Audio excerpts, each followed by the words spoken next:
The seafood industry is arguably the last industry on the planet that relies solely on the productivity of the natural environment to produce food for humankind.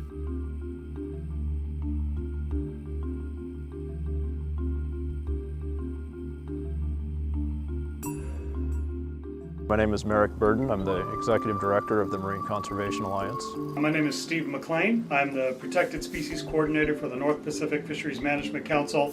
I was formerly with the Nature Conservancy, where I was the Arctic Program Marine Director. At the Nature Conservancy, we identified bycatch as one of the major conservation issues involved in fisheries. We recognize that in the Bering Sea, fisheries will always occur. We provide a lot of great food for the world, and bycatch is really seen as the cost that society is willing to pay in order to have access to those fisheries. Bycatch, in my mind, is the intersection of several different things. We have social and economic issues. We have basically allocative issues which are related to that, and at times we have a conservation issue.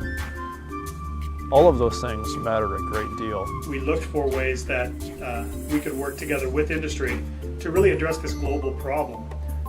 And Alaska and the Bering Sea and the pollock fishery seemed like a great project to really kick off that effort to reduce bycatch in global fisheries.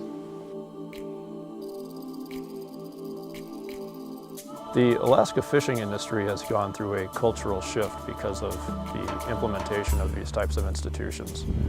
And that culture has shifted fishermen from a very competition-oriented structure to one of collaboration. We have several members who are developing and pioneering some of the most advanced fishing gear the world has ever seen. It uses a lot of different engineering and biological factors that a fishing gear can be designed around to influence bycatch. One of the best parts about this project was I had the opportunity to visit a flume tank in Newfoundland where they were testing the design for these excluded devices. Everyone from fishing captains who were doing work on their own time and their own money to the cooperative managers who were designing this to be used across a number of different boats. Net manufacturers were there, so that they could provide their expertise on how the nets worked and what are the best opportunities. As a conservation organization coming in, we were really welcomed by each of these groups to come in and understand that this was a real conservation effort that there was going on and a way to really benefit the ecosystem and still allow these fishermen to be able to catch their fish. I was then invited onto one of the vessels that was testing the device. So I could see how it actually worked, not only in the flume tank, but then a couple of months later, how it worked in the Bering Sea. One of the Nature Conservancy's main objectives for doing this project was really to export the results of this outside of the Bering Sea and into other fisheries.